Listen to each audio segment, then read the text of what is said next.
Bien, pues vamos a iniciar el estudio orando. ¿A quién le gustaría guiarnos en oración para iniciar? ¿Quién quiere orar? Yo. Adelante. Padre, te damos gracias en el nombre bendito de Jesús, porque nos has permitido ver la luz de un nuevo día, porque nos has traído, Señor, a este lugar para estar juntos y poder seguir aprendiendo de ti. Te rogamos que toques el corazón de los que han de venir y que dispongas su corazón, Señor, que quieran aprender más de ti. Te lo pedimos en esta noche, Señor, en el nombre precioso de Jesús. Amén. Bien, pues vamos a la lección 27 ahora, que es Juan 12, y vamos a ver una parte del capítulo. Ya estamos más allá de la mitad de la serie de estudios, pero hoy vamos a ver el final del ministerio público de Jesús. ¿Ok? Porque la otra mitad del Evangelio se enfoca en los discípulos. Bueno, dice, vamos a leer Juan 12 del 9, ahí le puse al 50, pero no. Vamos a llegar, les voy a decir, y aquí tengo que corregir, es hasta el 26, del 9 al 26. Gran multitud de judíos supieron entonces que él estaba allí y vinieron no solamente por causa de Jesús, sino también para ver a Lázaro, a quien había resucitado de los muertos. Pero los principales sacerdotes acordaron dar muerte también a Lázaro, porque por causa de él muchos de los judíos se apartaban y creían en Jesús. Al día siguiente, cuando la gran multitud que había venido a la fiesta oyó que Jesús venía a Jerusalén, tomaron hojas de palmas y salieron a recibir a Jesús y gritaban: Hosana, bendito el que viene en el nombre del Señor, el Rey de Israel. Y halló Jesús un asnillo y montó sobre él, como está escrito: No temas, hija de Sión, he aquí tu rey viene, montado sobre un pollino de asna. Sus discípulos no entendieron esto al principio, pero después, cuando Jesús fue glorificado, entonces acordaron de que esto se había escrito de él, y de que les habían hecho estas cosas. Y así la multitud que estaba con Jesús llamó a Lázaro del sepulcro y lo resucitó de entre los muertos, daba testimonio de él. Por eso la multitud fue también a recibir a Jesús, porque habían oído que él había hecho esta señal. El 19. Pero los fariseos dijeron entre sí: ¿ya veis que no conseguís nada? Mirad, al mundo se va tras él. Se va tras él, perdón. Había ciertos griegos entre los que habían subido a adorar en la fiesta. Estos fueron a Felipe, que era de Betsani, Betsaida, de Galilea, y le rogaban: Señor, queremos ver a Jesús. Felipe fue y se lo dijo a Andrés. Andrés y Felipe fueron y se lo dijeron a Jesús. Jesús les respondió: ha llegado la hora para que el Hijo del Hombre sea glorificado. De cierto os digo, que si el grano de trigo no cae en la tierra y muere, queda solo, pero si muere, lleva mucho fruto. El que ama su vida, la perderá, y el que aborrece su vida en este mundo, para vida eterna la guardará. Si alguien me sirve, que me siga, y donde yo estoy, ahí también estará mi servidor. Si alguien me sirve, el Padre lo honrará. Ok, esta es la parte que vamos a estudiar hoy. Y dice: quedan pocos días para la Pascua. Jesús ha vuelto del lugar donde se mantenía apartado de la gente. Ha cenado en Betania, donde María le ha lavado los pies con un costoso perfume, seguramente agradecida por la resurrección de Lázaro. Y ahora viene la etapa final. Todo está listo para el corto viaje a Jerusalén, el cual Jesús hará de una forma gloriosa, tal como fue anunciado en el Antiguo Testamento. Ok, Jesús se va acercando a Jerusalén, ha salido de su aislamiento, del lugar a donde se fue después de haber enseñado a los judíos en la fiesta anterior y de que lo querían matar. Bueno, y en el invierno cuando fue a Jerusalén. Ok, entonces lo que empezamos ahorita viendo es que Jesús estaba en Betania en la cena que le hicieron en casa de Simón el leproso. Es lo que dicen Mateo y Marcos. Ahí es donde María le unge los pies con este perfume costoso. Bueno, ahora dice que una gran multitud de judíos se enteró que Jesús había vuelto. Así que vinieron donde Jesús se hallaba, es decir, en esta casa donde él estaba. No solo por causa de Jesús mismo, sino también vinieron para ver a quién. A Lázaro. ¿Ok? Vinieron para ver a Lázaro, a quien Jesús había resucitado de entre los muertos.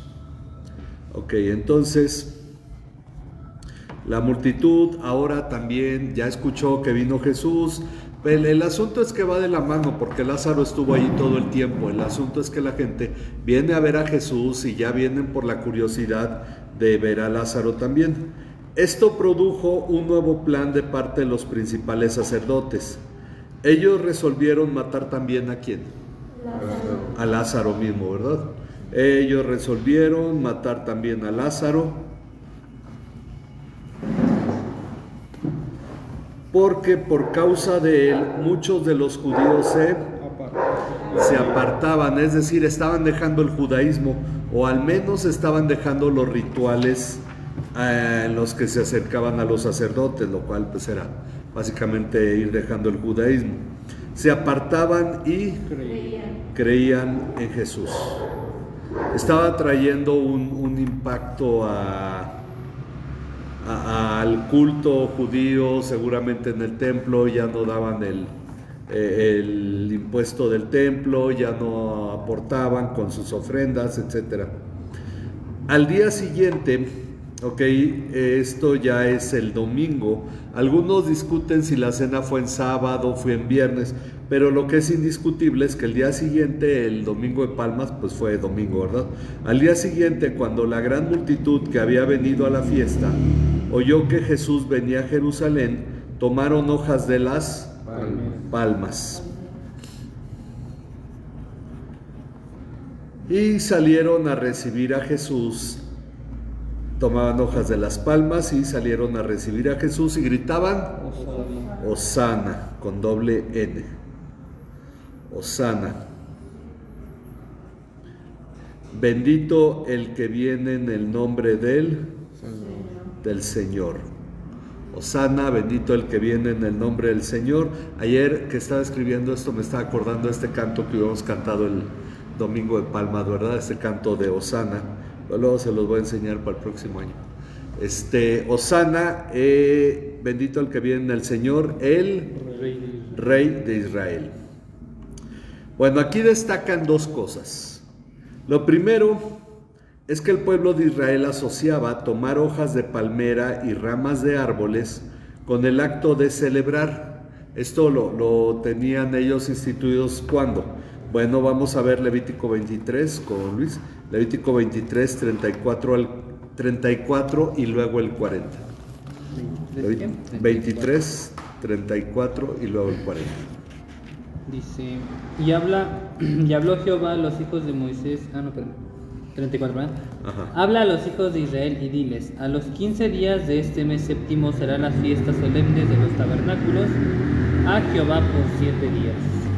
Ahora el 40, porque esto nos muestra que está hablando de la fiesta de los tabernáculos. Ok, el 40 dice: y tomaréis el primer día rama con fruto de árbol hermoso, ramas de palmeras y ramas de árboles frondosos y sauces de los arroyos, y os regocijaréis delante de Jehová vuestro Dios por 7 días. Ok, entonces lo que Dios le enseñó al pueblo es que había que gozarse en la fiesta de los tabernáculos cortando ramas de árboles frutales, frondosos, de palmeras, y con eso iban a festejar regocijándose. Ok, entonces Dios les había mandado que hicieran esto durante la fiesta de los tabernáculos. La fiesta de los tabernáculos le llaman también de las enramadas, es decir, la fiesta de las tiendas. Así, cuando Simón Macabeo derrotó a sus enemigos, entró a Jerusalén entre aclamaciones y ramas de palma. Ahora, no sé cuántos traen una Biblia con libros apócrifos, pero eso está en Primera de Macabeos 13:51. Entonces no se preocupen. Esto pasó cuando Simón Macabeo derrotó a sus enemigos y entró a Jerusalén igual en son de fiesta. Al igual que cuando Judas Macabeo derrotó a los sirios, como dice 2 Macabeos 10:7. ¿Okay? Son libros que se consideran más bien relatos históricos, pero no inspirados. Entonces tienen su valor histórico, porque son un registro de lo que pasó en esos tiempos de Antíoco Epífanes y los Macabeos. Hosana literalmente significa salva ahora. No es gloria a Dios, aunque muchos lo han llevado a ese punto como un grito de alegría, ¿verdad? Un grito de júbilo. Hosana significa salva ahora y proviene del Salmo 118, 25 al 26. Hermana, Salmo 118, 25 al 26.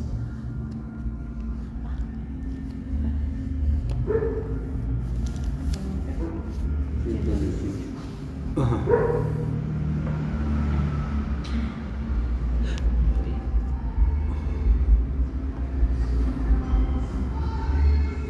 Sí. 118. Sí. Ajá. Oh Jehová, sálvanos ahora, te ruego, oh Jehová, que no hagas prosperar ahora, que nos hagas prosperar ahora. Bendito el que viene en el nombre de Jehová, desde la casa de Jehová os bendeciremos. Ok, entonces dice, te rogamos, oh Señor, oh Jehová. Luego, ¿qué? Sálvanos. Sálvanos ahora. De ahí proviene el Hosana, que es un término hebreo. Sálvanos ahora, te rogamos. Pero luego viene el ruego que dice, oh Señor, oh Jehová, prospéranos o bendícenos. Dice bendícenos. Ok, bendícenos. Sí, vamos a ponerle con la Reina Valera, bendícenos ahora. Luego dice, bendito el que viene en el nombre del Señor o de Jehová. Como dice el pueblo ahora que Jesús venía subiendo a Jerusalén, ¿verdad? Bendito el que viene en el nombre del Señor. Y ellos agregaban el Rey de Israel. Y termina diciendo el Salmo, desde la casa del Señor los bendecimos. Jesús hallando, ok, de esto no hay preguntas, vamos bien. Ok, luego Jesús hallando un asnillo. Bueno, según Mateo 21, del 1 al 2, no es que se lo haya hallado en el camino, dijo, mira, vamos a usarlo, sino que mandó a 2 discípulos por él. Mateo 21, 1 y 2.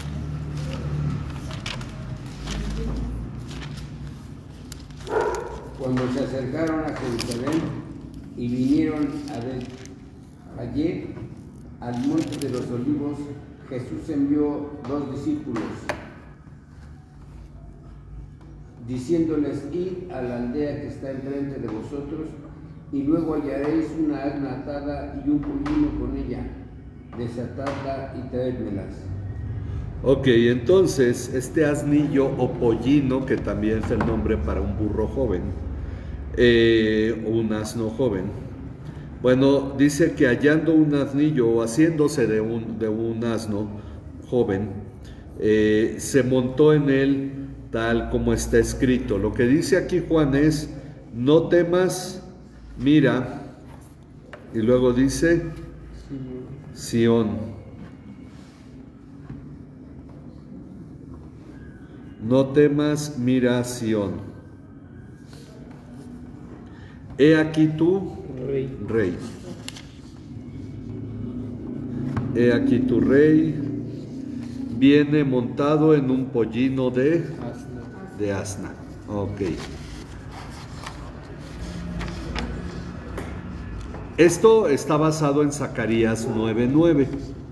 Ok, sigue Abisaí, Zacarías 9:9, que dice: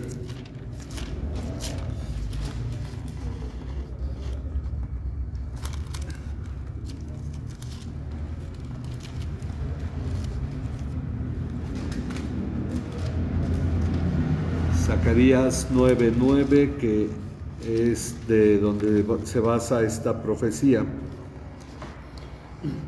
Regocíjate sobremanera, hija de Sión. Da voces de júbilo, hija de Jerusalén. Tu rey viene a ti, justo y dotado de salvación, humilde, montado en un asno, en un pollino, hijo de asno. Ok, entonces, Zacarías 9:9 dice, en lugar de decir no temas, dice regocíjate sobremanera, regocíjate grandemente, hija de Sión. Ok. Sión se refiere finalmente en un sentido espiritual a la ciudad de Dios, ¿verdad? Hija de Sión, da voces de júbilo, hija de Jerusalén. Tu rey, viene a ti. Tu rey viene a ti, justo y dotado de salvación. Y luego hay una palabra característica. Humilde. Humilde, montado en un asno, en un pollino, hijo de asna. El hecho de que viniera en un asno, y en un asno joven, significaba que en realidad no era un guerrero que viniera a caballo, sino que era un símbolo más de humildad, más de paz. Ok, sin embargo, sus discípulos no entendieron esto al principio, sino hasta después, cuando Jesús fue glorificado. Es decir, no solo fue a la cruz, también resucitó. Jesús fue glorificado. Cuando Jesús fue glorificado, entonces se acordaron de que esto se había escrito de él. Se acordaron de que esto se había escrito de él y que le habían hecho estas cosas. Ok, ahora pensemos, si ni aún los discípulos entendieron esto en este momento, es decir, no se acordaron del pasaje de Zacarías, seguramente muy pocos lo tenían en mente. Era evidente que las multitudes tampoco tenían claro el tipo de Mesías al que aclamaban. Lo llamaban el Rey de Israel. Lo llamaban bendito el que viene en el nombre del Señor y le atribuían todo lo que estaba profetizado. Pero si los discípulos no comprendieron esto, menos el pueblo, dice pues, como Zacarías lo señaló, el Mesías viene en un pollino por ser humilde y no como un guerrero que quitaría la dominación romana, tal como el pueblo lo esperaba, y aún más en la efervescencia de la fiesta de independencia nacional, celebrando la salida de Egipto. Recordemos que la Pascua era la fiesta de celebración de la liberación de Egipto. Entonces, en esa efervescencia, pues la gente decía, vamos a volver a ser libres, aquí está nuestro rey, y esa era la expectativa del pueblo en general. Por eso, como dicen los comentaristas, hubo muchos decepcionados en los siguientes días, sobre todo al ver a Jesús ir a la cruz.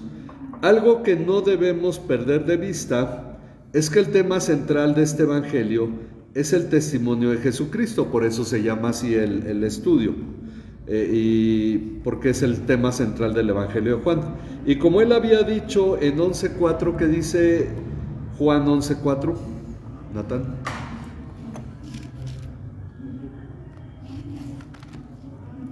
Juan 11:4.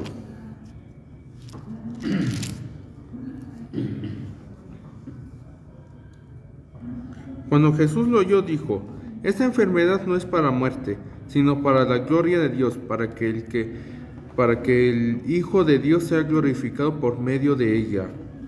Ok, entonces Jesús dijo que la enfermedad de Lázaro fue para la gloria de Dios, para que el Hijo de Dios fuera glorificado por medio de ella, tal como hemos visto ya. Es decir, ya la gente buscó a Jesús, se maravilló, creyeron en él al ver cómo resucitó a Lázaro, pero dice, sin embargo, aún hará más todavía este testimonio de la enfermedad y la de muerte, ¿verdad? El testimonio ahora es de la multitud que estaba con Jesús cuando llamó a Lázaro, ¿de dónde? De los muertos. Del sepulcro. Cuando llamó a Lázaro del sepulcro. La multitud que lo vio ahí en Betania, que no eran pocos, y lo resucitó de entre los muertos. De ellos es el testimonio. Ellos daban testimonio de esta obra que hizo Jesús. Por eso la multitud fue también a recibir, vamos a ponerle a recibir a Jesús. La multitud fue también a recibir a Jesús porque habían oído que Él había hecho esta señal.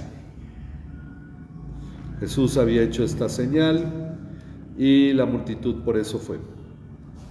Ok, hay una cosa, aparte de lo relacionado con la muerte y resurrección de Jesús, que se narra en los 4 evangelios, solo la alimentación de los 5,000 y la entrada a Jerusalén, esta entrada triunfal, son los únicos eventos que relatan los 4 evangelios, porque todos los demás eventos los narran unos y otros no. Juan no narra mucho que narran los demás evangelios, pero la alimentación de los 5,000 y la entrada a Jerusalén son los 2 eventos que narran los 4 evangelios, aparte de todo lo de la muerte y resurrección de Jesús. Y dice, en todos, aunque no lo dicen explícitamente, se entiende que la multitud que le alababa en el camino venía siguiendo a Jesús desde Betania. Es decir, los 4 evangelios nos dan a entender que Jesús sale de Betania. Recuerden, está a 3 kilómetros de Jerusalén, Betania, el viaje es corto. La multitud va detrás de Jesús, adelante, unos van antes, otros después, y empiezan a cortar palmas. Pero dice, en este caso Juan es el único, señala que también una gran multitud de los que estaban en Jerusalén por causa de la fiesta, al oír que Jesús venía, salieron también a recibirle. Es decir, se juntaron 2 multitudes, gente que venía con él desde Betania y gente que salió de Jerusalén a encontrarlo en el camino para recibirlo cuando oyeron que venía. Entonces Jesús no entró a escondidas, entró muy escandalosamente, con mucha celebración, como dijimos al principio, con mucha gloria. Y dice, esto hizo que la exaltación que el pueblo le daba fuera aún mayor. Ok, esto fue tan impactante que al ver esto los fariseos se decían unos a otros, ven que ustedes no consiguen nada. Por mucho que se esforzaran, la gente seguía a Jesús. Ven que ustedes no consiguen nada. Miren todo el mundo. Ven que ustedes no consiguen nada. Miren, todo el mundo se ha ido tras él. Todo el mundo se ha ido tras él. Entonces ellos dicen, pues no estamos logrando nada. Finalmente la gente sigue creyendo en él. Podrían haberse sentido derrotados. Ahora, si Jesús viniera en un plan político y militar, definitivamente ya no iban a poder hacer nada con él. Hubiera organizado a la multitud, hubiera cambiado las cosas en Jerusalén, hubiera organizado la revuelta ese mismo día y hubiera tenido éxito.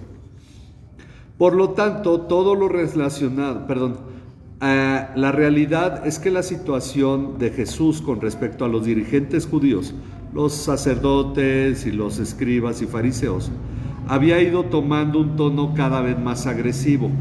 Ahora la muerte era la solución para ellos y esto ya incluía también a Lázaro. Pero tenemos claro que esto era parte del plan eterno de Dios preparando todo para la muerte de Jesús. Esto tenía que ser así porque tenía que afirmar el deseo en ellos, la decisión de matar a Jesús. Por lo tanto, todo lo relacionado al ministerio público de Jesús debía llegar a su fin. Y este fin lo marcó un evento sobresaliente. Entre la gente que subía a adorar en la fiesta había unos griegos. Algunos dicen que la palabra gringos viene de la palabra griegos, porque en la antigüedad los griegos estaban en todos lados y es lo que dicen que luego ya en Latinoamérica se empezó a usar, pero en base a los estadounidenses, ¿no? Pero bueno, Ok, había unos griegos. Aquí el término griego debe entenderse como personas de etnia griega que se distinguían de los judíos, ¿ok? Porque recuerden que había judíos de habla griega y que la Biblia en algún punto los llama griegos, pero estos eran de etnia griega y que habiendo dejado sus dioses paganos, simpatizaban con el monoteísmo del judaísmo. Estos no eran prosélitos, es decir, no se habían convertido totalmente al judaísmo y se les conocía como temerosos de Dios. Fue una categoría que hubo para gente que, dejando sus religiones paganas, tenía temor del Dios de los judíos. Todavía no había iglesia, ellos creían en el Dios que creían los judíos, pero no por eso se habían vuelto judíos, por eso se les llama griegos. Si ya se hubieran convertido al judaísmo, no se les catalogaría como griegos, ¿ok?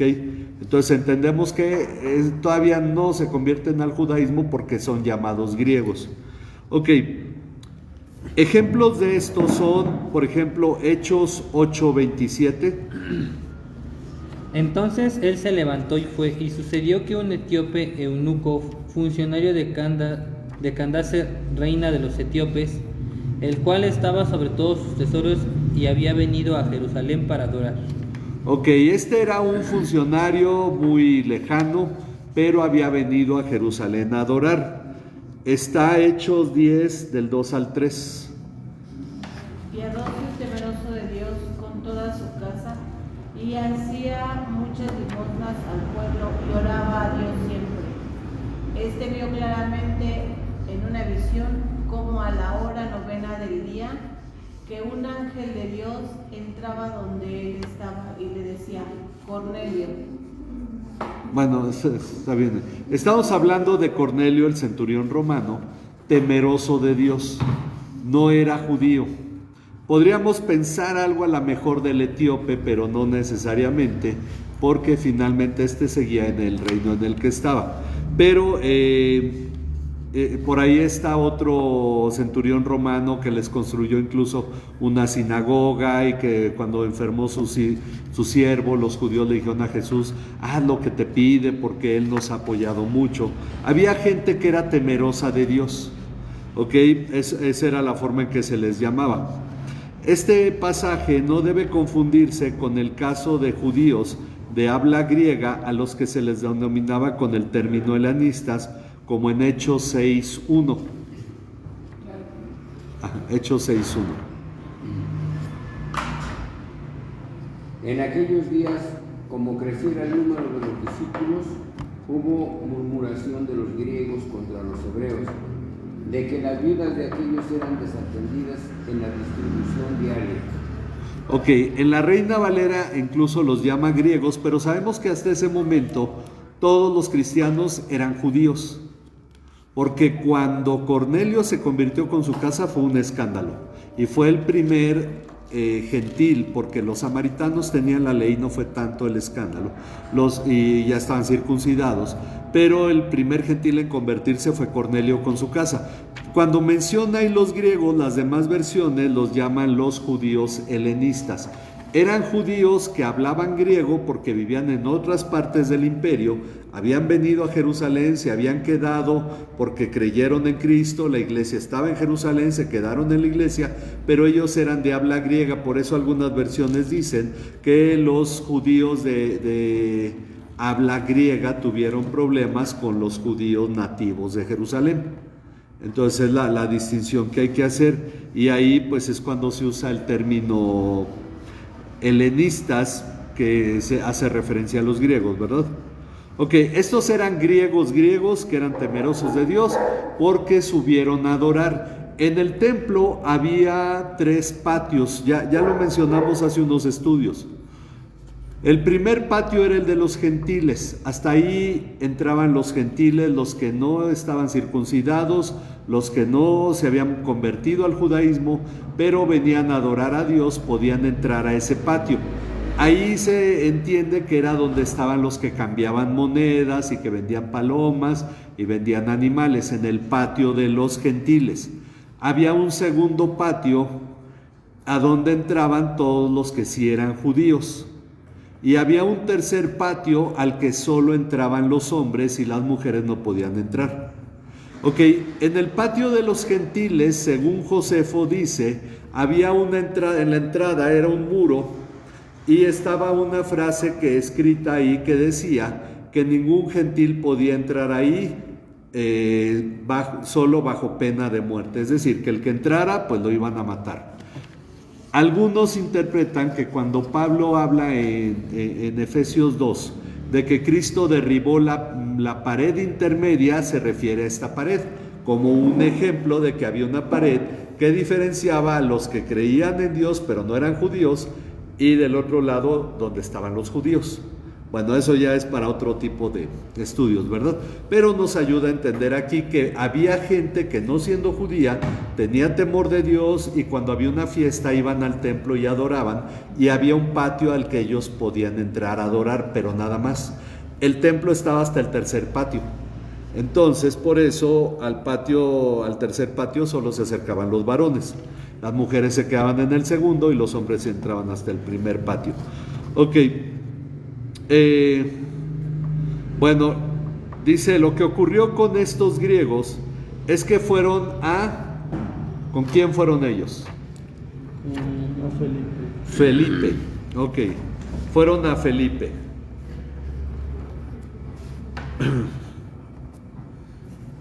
Que era de Betsaida de Galilea. Porque acuérdense que había dos Betsaidas. Cuando la alimentación de los 5,000 lo mencionamos, estaba Betsaida de Galilea, que estaba pegado en la parte occidental del mar de Galilea, y Betsaida Julia, que estaba al norte del mar, donde se entiende que Jesús hizo la alimentación de los 5,000 cerca de esa Betsaida. Betsaida Julia por el nombre de la hija del emperador, del primero de Augusto. Ok, ese nombre se lo puso Felipe el tetrarca, ya no estaba en Galilea porque Galilea el rey era Herodes y en Betsaida Julia era Felipe, su hermano, el que le quitó la esposa, ¿verdad? Bueno, ellos fueron con este Felipe. Felipe no es el diácono ni el evangelista, es Felipe el discípulo, el apóstol de Jesús, ¿ok? Que era de Betsaida de Galilea. Y con todo respeto, llamándolo Señor. Ellos le dijeron Señor, lo tratan con respeto. ¿Quién iba a llamar Señor a uno de los discípulos, verdad? Bueno, dicen Señor, le rogaban, queremos ver a Jesús. No se tiene claro si el ver a Jesús era queremos acercarnos para ver cómo enseña, cómo trabaja, o si querían ir y hablar con Jesús, que tenían preguntas, querían entrevistarlo. No hay claro eso, pero querían ver a Jesús. Tal vez se señala que era de Betsaida por el hecho de que esta región contaba con una amplia población de gentiles. Ok, de hecho, en el Antiguo Testamento Galilea es llamada Galilea de los gentiles en la profecía respecto al nacimiento de Jesús. Bueno, en Betsaida había una población de gentiles que hablaban griego, obviamente. Y dice, por su parte, Felipe fue y se lo dijo ¿a quién? A Andrés. Según, a ver, avisa ahí, Juan 1:44. Andrés, el hermano de nuestro Señor Jesucristo. De Pedro. Perdón, ¿de Pedro? Exactamente. Juan 1:44. Felipe era de Betsaida, de la ciudad de Andrés y de Pedro. Ok, entonces, Andrés que también era de Betsaida. A lo mejor hasta estos griegos eran de por ahí y los conocían. Hay mucha especulación, no podemos nosotros definir, pero hay dos características. Una es que eran de Betsaida, donde había una población de gente que hablaba griego, posiblemente ellos hablaban griego, y eran los únicos dos de los 12 discípulos con nombres griegos. Felipe en griego significa el que ama los caballos, y Andrés significa varonil. son los 2 nombres griegos. Todos los demás discípulos, los otros 10, tenían nombres judíos o hebreos. ¿Ok? Bueno, pero no sabemos si esto significaba algo para esa situación. ¿Ok? Solo destaca este asunto, es interesante. Cuando Andrés y Felipe fueron y se lo dijeron a Jesús, él les respondió: ha llegado la hora.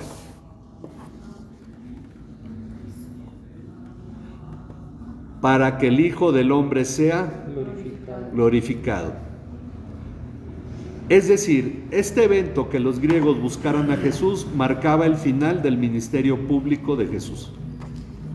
Ahorita vamos a ver parte de la explicación.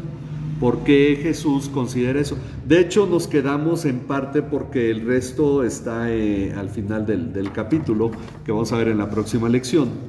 Pero entonces dice, no sabemos, ok, ha llegado la hora para que el Hijo del Hombre sea glorificado. Ya lo llenaron, ¿verdad? Ok, no sabemos si Jesús recibió a los griegos o no, posiblemente sí lo hizo. Pero él definió este evento como la señal de que la hora había llegado, haciendo referencia a lo que antes se había dicho, miren, por lo menos en 3 pasajes. ¿Quién sigue de leer? Ok, Juan 2:4, luego Luis, Juan 7:6, hermana, Juan 8:20. En Juan por lo menos 3 veces se ha mencionado esta frase, que dice Juan 2:4. Y Jesús le dijo: mujer, que no se interesa esto a ti y a mí, todavía no ha llegado mi hora. Ok, Jesús le dice a María: todavía no ha llegado mi hora, yo no tengo por qué darme a conocer así, ¿verdad? Cuando lo de la multiplicación del vino. Luego en 7:6. Entonces Jesús le dijo: mi tiempo aún no ha llegado, mas vuestro tiempo siempre está presto. Ok, cuando Jesús le dice a sus hermanos le dicen: bueno, si quieres que te conozcan, vete a Jerusalén, donde está todo el mundo, ¿no? Y él les dice: mi hora todavía no ha llegado. Ok, y luego en 8:20. Estas palabras habló Jesús en el lugar de las ofrendas, enseñando en el templo, y nadie le aprendió, porque aún no había llegado su hora. Ok, entonces es marcado el hecho de que había un momento, había una hora que debía ocurrir, y Jesús dice, cuando los griegos lo buscan, él se entera y dice: ha llegado la hora. Entonces, eso es lo que está señalando Jesús. El interés de los griegos en Jesús era la muestra de que había llegado el tiempo de morir por sus ovejas unidas y dispersas. Vamos a ver Juan 10:16, Rudy. Avisa ahí, Juan 11:52.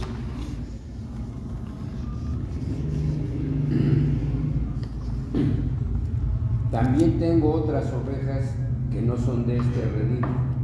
Aquellas también debo traer, y oirán mi voz, y habrá un rebaño y un pastor. Ok, entonces, él habla de reunir a sus ovejas, ¿verdad? En un solo rebaño. Luego lo repite en el 11:52. Hermano, sí. ¿De qué ovejas habla? Los judíos, bueno, ahorita de hecho lo mencionamos, si quieres, después de mencionar esta lectura, que nos ayuda. A ver, 11:52 dice: y no solo por la nación, sino también para reunir en uno a los hijos de Dios que están esparcidos. Ok, los que pertenecen a Jesús estaban entre los judíos y los gentiles. Los que habrían de formar la iglesia serían judíos y gentiles. No todos los judíos ni todos los gentiles. Los judíos estaban reunidos, los gentiles estaban esparcidos. Por eso ahí en lo que dice el 11:52, en el 51, dice que Jesús debía morir. Dice: ahora bien, no dijo esto de su propia iniciativa, sino que siendo sumo sacerdote ese año profetizó que Jesús iba a morir por la nación, o sea, por los judíos que serían de sus ovejas. Pero luego aclara: y no solo por la nación, sino para reunir en una a los hijos de Dios esparcidos, todos los gentiles que habrían de ser de Jesucristo. Ya señalando que había ovejas entre los judíos y ovejas entre los gentiles. Llegan los griegos y esto señala que es tiempo de reunir a las ovejas. Ok, sí va más o menos la explicación de por qué esa era la señal de que el momento había llegado. Sí. Es decir, de morir por los judíos y gentiles que conformarían la iglesia. Es lo que termina la frase de la explicación diciendo. Entonces, a esas ovejas se refiere, no sé si queda claro. Entonces, bueno, dice, por esa razón, sus siguientes palabras son una sencilla parábola. Él en términos sencillos da una parábola y en verdad les digo que si el grano de trigo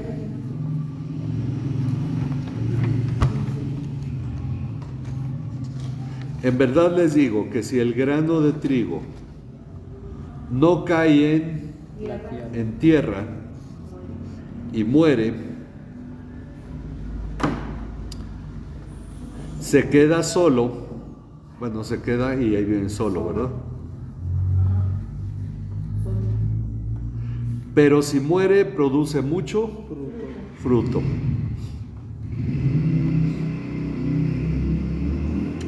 Ok, con esto Jesús señala lo que pasa con una semilla que es plantada.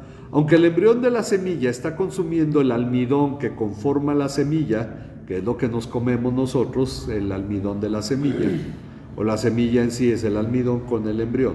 Una vez en la tierra, lo que queda de la semilla se destruye y muere, pero el embrión brota y da una planta que produce muchas semillas más. Toda semilla trae un embrión. Y el embrión se alimenta de la semilla, pero cuando se pone en tierra se destruye la semilla cuando brota el embrión y saca la orillita de la semilla, lo que se llaman los cotiledones. Bueno, el asunto es que prácticamente Jesús dice, en este caso la semilla muere, pero luego da fruto.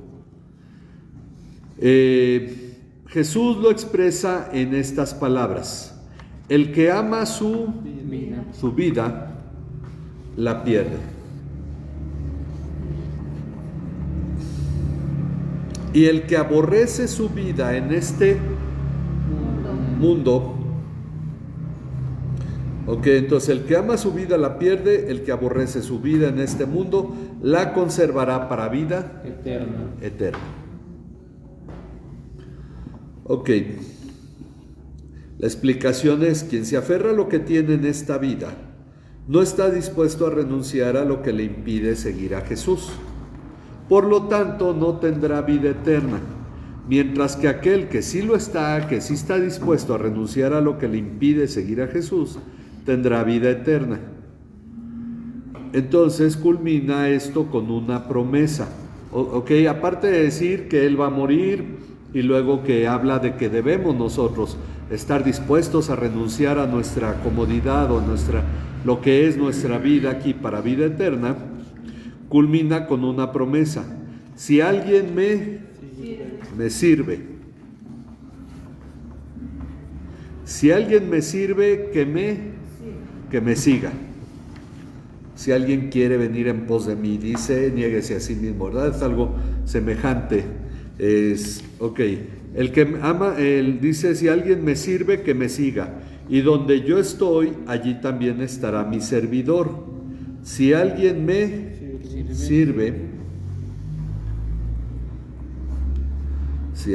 sirve, el Padre lo honrará. Ok, esta es la promesa para aquel que sirve a Jesús. Aquel que está dispuesto a renunciar a su vida, como Jesús está anunciando que Él lo hará. Él estuvo dispuesto a renunciar a su vida para llevar mucho fruto. Ser honrados por el Padre es ser hechos hijos de Dios, aunque este tema vendrá hasta después de que Él resucite. Por eso aquí no lo dice. Pero la promesa de estar con Él en la eternidad es muy clara aquí. Donde yo esté, ahí estará mi servidor.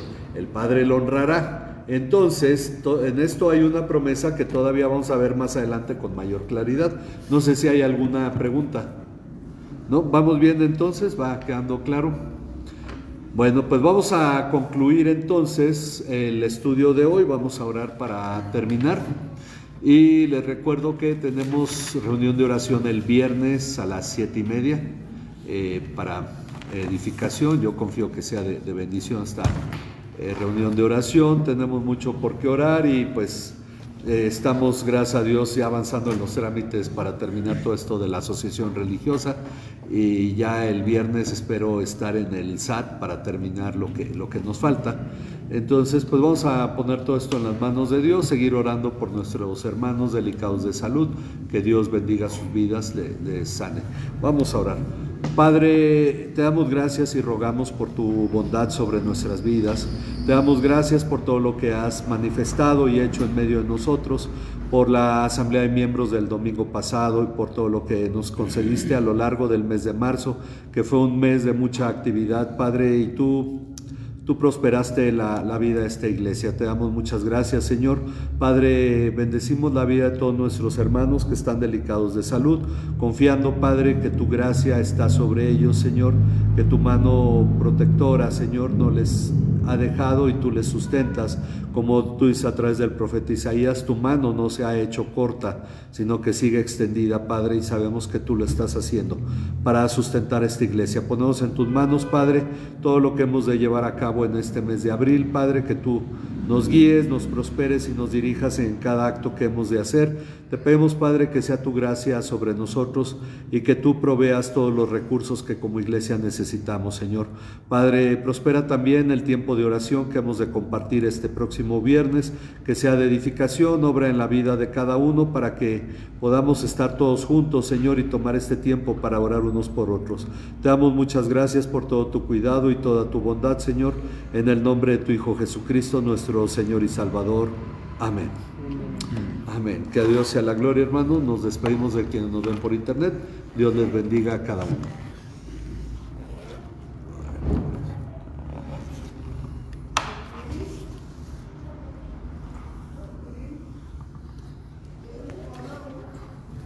Me parece un